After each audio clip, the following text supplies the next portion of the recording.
kept having people say to me, if you want to make it to professor, you need to stop mucking around with industry and get on with some serious scientific publications. And so I'm absolutely thrilled to be in a world where you can do both. We recognise excellence at UNSW in terms of working with industry, in addition to all of the conventional metrics.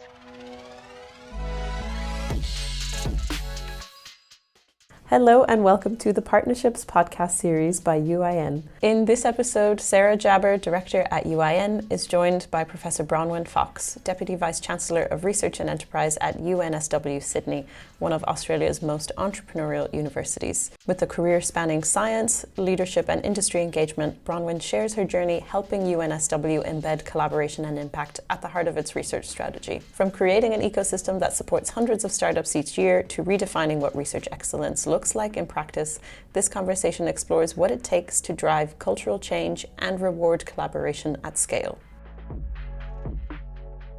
Hello, everyone, and welcome to today's conversation with Professor Bronwyn Fox. Is about what it takes to embed collaboration and impact into universities, not just as an aspiration, but really as a core part of what universities do. So I'm really excited to be joined by Bronwyn, a leader who has shaped how universities think about collaboration, research impact, and institutional transformation. Professor Bronwyn Fox is the Deputy Vice-Chancellor of Research and Enterprise at UNSW. She brings a wealth of experience, not only from her current role, but from a career that has spanned research leadership, innovation policy, and engagement with industry and government. Bronwyn, thank you so much for joining us. It's a pleasure to have you. Thanks for having me, and it's a delight to meet you. Thank you. Maybe just to kick off, you've had a very impressive career. As I said, you've worked across research, innovation, enterprise. I'm really curious to hear from your perspective, how have you seen university-industry collaboration evolve over this time? There's been an enormous change. I remember graduating in 2001 from my PhD, and I was never entirely sure whether I wanted to go into the university sector or to go into industry. And eventually I found a professor at a university at Deakin University, Geelong, here in Australia, who had come from industry, and he had such an amazing vision for doing research that really made a difference to industry. So I desperately wanted to work with him and made that move to Deakin. However, things have changed enormously. At the beginning of my time at Deakin, I started working with an Australian company who were a startup, a company called QuickStep. And they had a concept for a technology that could make my material is carbon fibre composites. They're lightweight, high strength. They're used in automotive and aerospace applications to lightweight transport and reduce environmental emissions. They were made in a large pressure oven, and QuickStep had a method for making them using a fluid rather than a gas, which is a much more efficient heat transfer media. So when I got involved with QuickStep, there were 3 guys with a hot water service prototype, and they were just about to make their first commercial machine. So we worked with them at Deakin. We brought the machine onto campus, and we had such a great time working with them. They're now Australia's largest independent manufacturer of composite materials. But at the time, I kept having people say to me, do you actually want to be an academic? Because if you want to make it to professor, you need to stop mucking around with industry and get on with some serious scientific publications. And so I'm absolutely thrilled to be in a world where you can do both. And we recognise excellence at UNSW in terms of working with industry and creating an impact with the commercial outcomes, in addition to all of the conventional metrics. And we recognise that in our promotions process. So it's wonderful to see that shift in, 25 years. Yeah, it's really interesting to hear you say that. And also, I mean, if I reflect on my own experience, it's not to say it's the same, but like when I was doing my PhD, I felt as well, okay, going to industry or that concept of commercialization was still a bit foreign. You just don't, it's not something you do. Whereas I think now it's really, maybe not all universities, but many universities are really moving towards that shift where it's actually okay to do it alongside, and you can embed it into your pathway and still be a researcher, for example. Some of our researchers at UNSW who are really inspiring are managing to do both. They're publishing papers in Nature and Science at the same time as spinning out a company. And then that work that they're doing in their company is informing that next lot of fundamental research that'll really make a difference and change the field. And so it's really exciting to see people make the most of that nexus between the industrial and the applied and the fundamental. I'd love to talk a bit more about UNSW. I have a few questions for you about that shift, that focus on impact, but maybe just reflecting back on what you've just shared, that shift over the last several years. What do you think have been the main triggers or drivers for this change?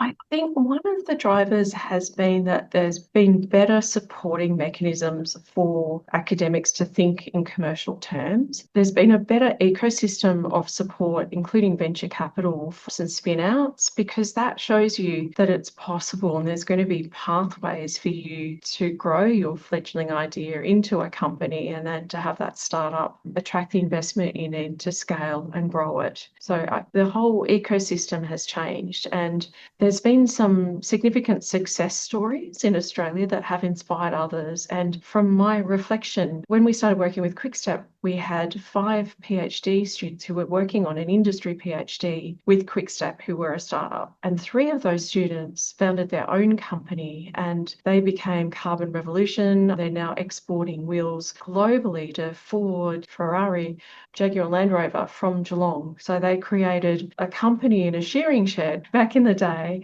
because they could see what Quickstep were doing and went, hang on a minute, we can do that too. And to me, there's a little bit of a punk rock ethos in that, like everyone's starting a band and, well, why can't we start a band?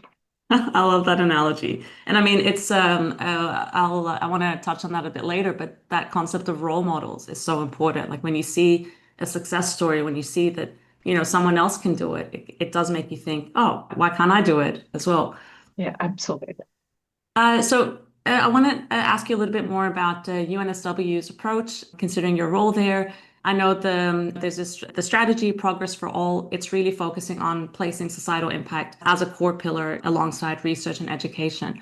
So I'd love to hear, firstly, how did UNSW, or how is it doing this, and what does it mean in practice? So I think the most important thing to say is that it's critical to have a foundation of research excellence, and that from the value of excellence in all of its forms, you can really create the new discoveries that it takes to commercialise. We have a really well thought out ecosystem to support that process, and that's everything from our founders team, which is a small team of people who are supported by philanthropy, who they touch 10,000 staff, students, alumni every year. They create 300 startups every year. Those startups pitch their ideas at the Peter Farrell Cup, where there's a significant prize money to support them to grow even further. So that's one part of what we do that has changed the culture of the whole university, because so many people have access to the Founders Program. It just changes the way that we think. And then the industry and innovation team have created our own mechanisms for supporting and investing in UNSW spin-outs in particular. And we're so thrilled to be named for the 4th year running Australia's most entrepreneurial university as measured by our startups and spin-outs. So we're very proud of that. It really is about creating a number of different instruments that you can use to support the development of a technology and company at different stages of their evolution. Can you expand a bit on that, on some of those instruments that you're... Yeah. So one of them that we just launched recently is a platform with a partner called Barker Street Ventures. And in that we held an innovation expo this year. We had about 50 startups that were showcased, and we've created a platform for our alumni to invest in UNSW startups and spin-outs, which is just so important because we were seeing that our alumni were really keen to be involved more, and this gave them the opportunity. So that's one of them. We have some seed funding, some proof of concept funding, and we support researchers in accessing grants to help them do that proof of scale, proof of concept work that's so important. So one tangible example is 25 years ago, we had a researcher who successfully applied for funding for what is now known in Australia as the Centre of Excellence in Quantum Technologies. And that has attracted talent. It's been attracted significant funding over the 25 years. And it's led to some amazing entrepreneurs who've ended up all over the world in quantum technologies. I meet UNSW graduates everywhere. particularly from our quantum team, but also two really important spin-outs from the university, Dirac and Silicon Quantum Computing, both of whom are going incredibly well.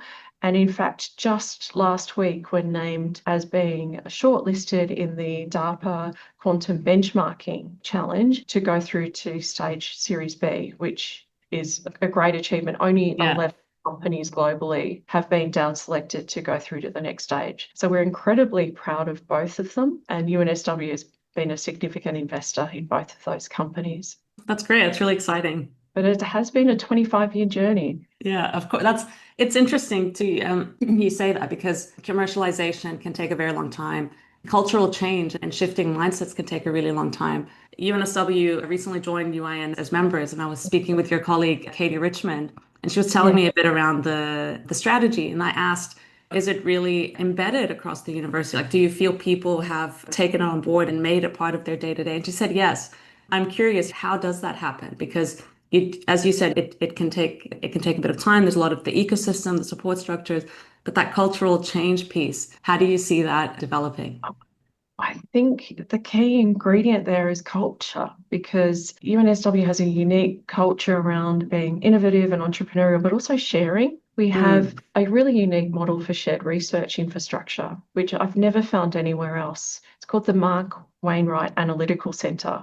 So we have a centralised model for research infrastructure and a team to support that. And in my previous experience, it's been very difficult to have academics share their equipment, but when they do, it is such a powerful tool for collaboration. And I think that culture of collaboration and in wanting to share just permeates through all of our university. So when we started talking about societal impact and what it meant for us as a university, I was really just so inspired at how quickly everyone got on board with that and started thinking about, what does that mean for my discipline? And does that mean, the commercialization outputs? Does it actually mean traditional journal publications? Does it mean the number of lives I've changed? Does it mean, that I've changed a policy in a particular area that has enabled a societal change?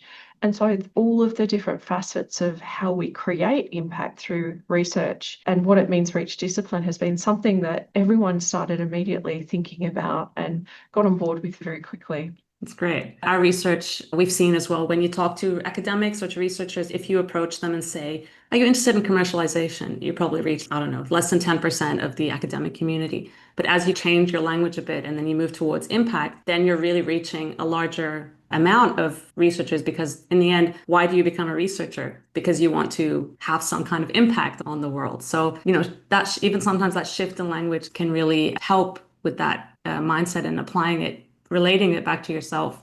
It's so interesting, and that's definitely been our experience too. The UIIN Conference 2026, where universities, industry, and innovators meet to shape the future. Join us in Stockholm for 3 days of insight, inspiration, and impact. Hear from global thought leaders, expand your network, and be part of the conversations driving collaboration forward. Submit your abstract and secure your place now at uiin.org/conference. Maybe talking about that, because you talked around how each, by kind of aligning on this overall vision towards impact, each can carve their own path. And you spoke at the start of this conversation around how you're also thinking about different metrics and how maybe different academic pathways. Can you tell us a bit around how UNSW has approached recognition of engagement and collaboration in promotions or in performance reviews? So our Faculty of Science is a great example. They created what they called a Pact for Impact, which meant that everyone immediately bought into what they were doing. And they had a really lovely spider chart with the 5 different elements of impact that I more or less just described. So that's been one mechanism. We're really at the beginning of this journey because, as you know, and as we've discussed already, it does take sometimes 20 years to be an overnight success. It takes 20 years to see the benefit of that impact.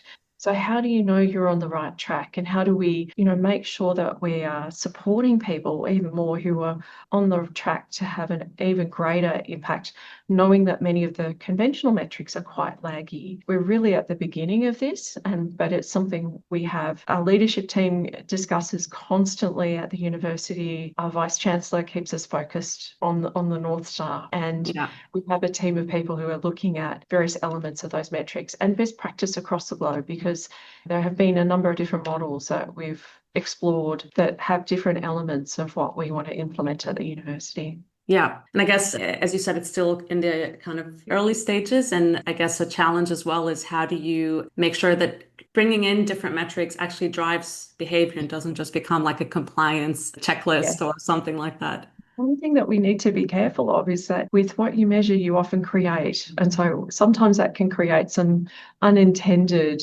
consequences. So you have to be very careful with what you're measuring. It's true. Bronwyn, you spoke just before around, for example, the shared facilities you have at UNSW and how that's been very important and valuable for the academic community, for researchers themselves. I'm curious, how does that apply to external partners? So let's say for industry, what role have your support structures or facilities helped in making it easier to engage with UNSW? So we have a team that is focused on doing this, but really it is within the remit of every single individual researcher. So what we really encourage and what I've seen in abundance at UNSW is more of the co-design process. We might be talking to an industry partner, doing a project with them, and then that project might finish, but we'll continue that conversation and continue that relationship and trust. And then start to, we'll see industry saying, actually, we've got this other challenge and we need to speak to you about it. And how can we work together to solve this problem? And so it's something I've seen play out in my own career. And it's just so effective and so important that you're constantly building trust and having those conversations within a confidential framework. And you're able to constantly be thinking of what's next. And what's going to take? How can we as a research organisation help you grow your business to the next level and help you solve that challenge that you're struggling with?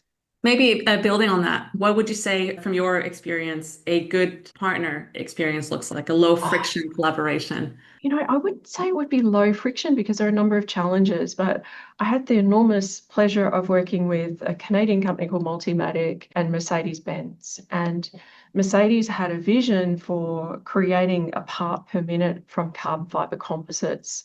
To put that in context, the best production rate at that point in time was about an hour to cure the part. And so they said, we want a resin system that can cure it 1 part per minute. And we got the equipment, we got into the lab, and we were working on weekends hand in hand with Multimatic by a hot press with resin chemistries that were exotherming and smoking out. And we had a bucket of water next to the press.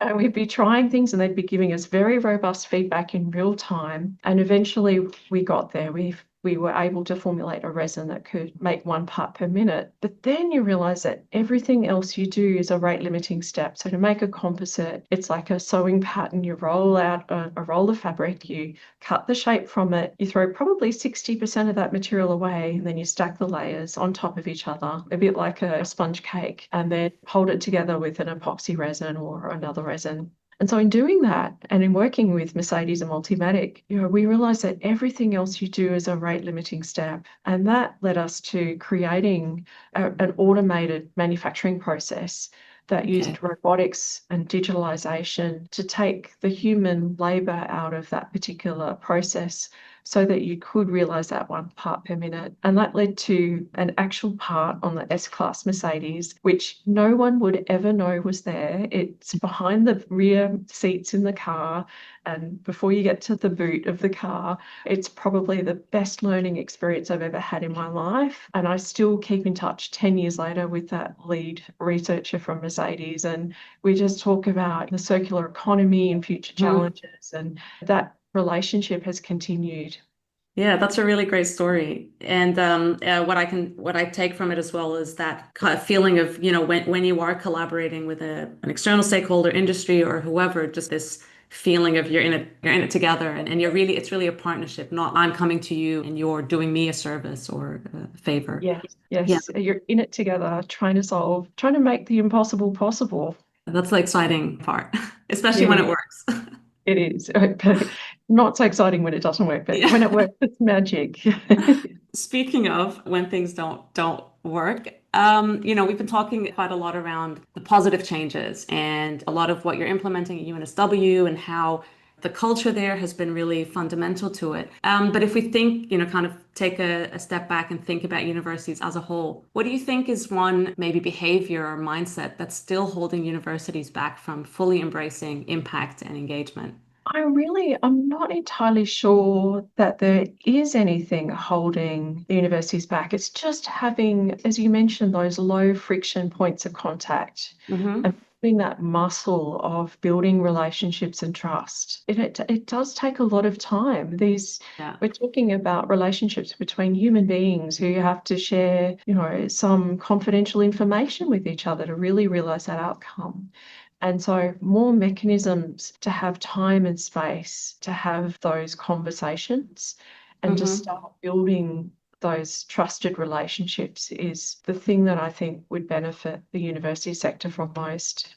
That's really, really, really valuable points. Also, we've talked quite a bit throughout this chat around time and how, for example, in traditional, especially evaluation metrics, no one thinks about maybe the time needed from that first point of contact, let's say with an industry partner, through to actually maybe signing an agreement that brings in funding. That time is really just, you need to just do it. Interesting to see, is that also something you're factoring in with Look, the it is. And I think there's a changing around the thinking around that because you can think about it in terms of, well, this has taken so much time. Has that been a valuable use of my time? Or you can think about it in terms of how incredible to be having this conversation with an expert in this field and look at all the things I've learned from this Mhm. and how that's helping me to reframe my research so I have a better understanding of end user needs, of the challenges that we're facing in this particular discipline, and how I might reframe my research to make sure that we're solving the right problems. Yeah, that's a very important way of thinking about it. Bronwyn, I'm mindful of time. We have a few minutes left together. I guess I'd like to think maybe look a bit, we've reflected on the last 25 years. Maybe we can think a bit around the next, let's say 10, 25 years ahead. How do you think, or how do you see the future of impact, collaboration, engagement? How do you think it will evolve over this next period? Look, I think it's a really exciting time to be in Australia. We have a number of different mechanisms to support that research commercialisation that haven't existed in the past. So one of them is the Australian National Reconstruction Fund. We Mm-hmm. have another fund that's called Future Made in Australia that's focused on manufacturing and making sure that we're seeding that next generation of manufacturing. We also have Main Sequence Ventures, which was started by our National Science Agency, CSIRO, and they're investing in all sorts of interesting tech and everything from the feedstock for cattle to reduce methane emissions to plant-based burgers to quantum sensors. So just to see that seismic shift in the number of opportunities there are to explore that commercialization and translation pathway in research and the appetite to do that, it makes me incredibly optimistic. And I'm really excited to see future success around quantum technologies in particular, because there's been a lot of evidence that show that Sydney, the city that I'm located in, is one of the top ecosystems globally around Yeah. quantum technologies. And it'd be fantastic to see what happens from there. Excellent. And maybe to wrap up, final reflection or words from your end on, let's say some of the listeners are also trying to create this change or support this change at their institutions. What would be one last piece of advice or a piece of wisdom that you can offer? Thinking back to what I said at the beginning, which was I was told really early in my career that you'll never make it to professor if you keep working with industry.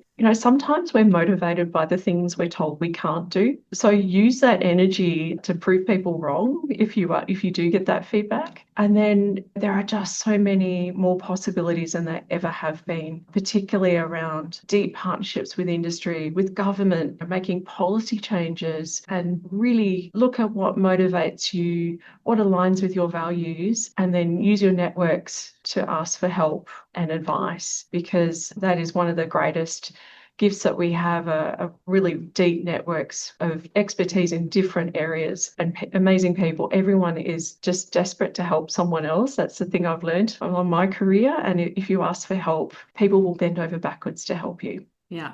That's a really great advice. Bronwyn, thank you so much. It's been an absolute pleasure speaking with you. Lots of great insights and also very inspiring, very positive. I feel energized after this conversation. Thank you, Sarah. I feel energized speaking to you. So thank you. Thank you. And for those listening, if you would like to hear more about UNSW and partnerships in general, please join us in a few weeks at our forum taking place in Perth, together with Murdoch University, on value-driven collaborations. Otherwise, tune in to our events and podcasts on the UIN website. Thank you for joining. And Bronwyn, thank you again for joining me. And I wish you a great evening. Thank you. You too. Thank you for listening to the discussion. Follow UIN on LinkedIn, and if you're enjoying our podcasts, make sure to subscribe, rate, and review on your podcast platform of choice to help others find this content too.